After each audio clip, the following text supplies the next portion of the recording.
ഇന്നത്തെ വീഡിയോ എന്ന് പറയുന്നത് പരിപ്പ് കറിയാണ്. ഈസി ആയിട്ട് ഉണ്ടാക്കാൻ പറ്റുന്ന പരിപ്പ് കറി. ബാച്ചിലേഴ്സിനും വർക്കിംഗ് വുമൻസിനെല്ലാം ഭയങ്കര ഹെൽപ്ഫുൾ ആയിരിക്കും. അപ്പോൾ നമുക്ക് വീഡിയോയിലോട്ടേക്ക് പോവാം.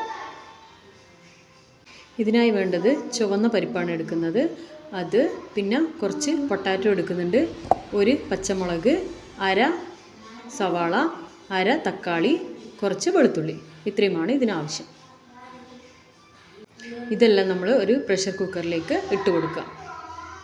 തക്കാളി, ഉള്ളി, പച്ചമുളക്, പൊട്ടാറ്റോ, പിന്നെ കുറച്ച് പരിപ്പ്, പിന്നെ കുറച്ച് ഗാർലിക്കും ഇട്ട് കൊടുക്കുക. 2 ഗ്ലാസ് വെള്ളം ഒഴിച്ച് കൊടുക്കുക. പിന്നെ അതിലേക്ക് അല്പം മഞ്ഞൾപ്പൊടി,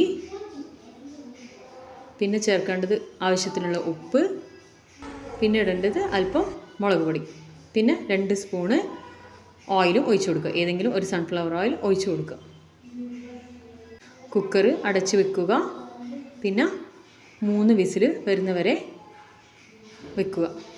3 വിസിൽ വന്നതിന് ശേഷം കുറച്ച് കറിവേപ്പിലയും മല്ലിയിലയും ഇട്ട് കൊടുക്കുക. നമ്മളെ പരിപ്പ് കറി റെഡി ആയിട്ടുണ്ട്. ഇത്രയും ഈസിയിൽ ഇനി പരിപ്പ് കറി ആരും പറഞ്ഞു തരില്ല.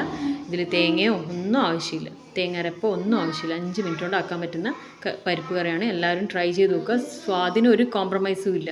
നിങ്ങളിത് ചെയ്ത് നോക്കുക. ഇതിൽ പൊട്ടാറ്റോ കൂടി വരുന്നതുകൊണ്ട് നല്ല അടിപൊളി ടേസ്റ്റുള്ള പരിപ്പ് കറിയാണ്. എല്ലാവരും ട്രൈ ചെയ്ത് നോക്കുക, ഫീഡ്ബാക്ക് അറിയിക്കുക. നിങ്ങൾക്ക് ഇങ്ങനെ ബിസി ഇതുള്ള എല്ലാം വരുന്നേരം ഉണ്ടാക്കാൻ പറ്റിയ പരിപ്പ് കറിയാണ്. അപ്പോൾ താങ്ക്സ് ഫോർ വാച്ചിങ്.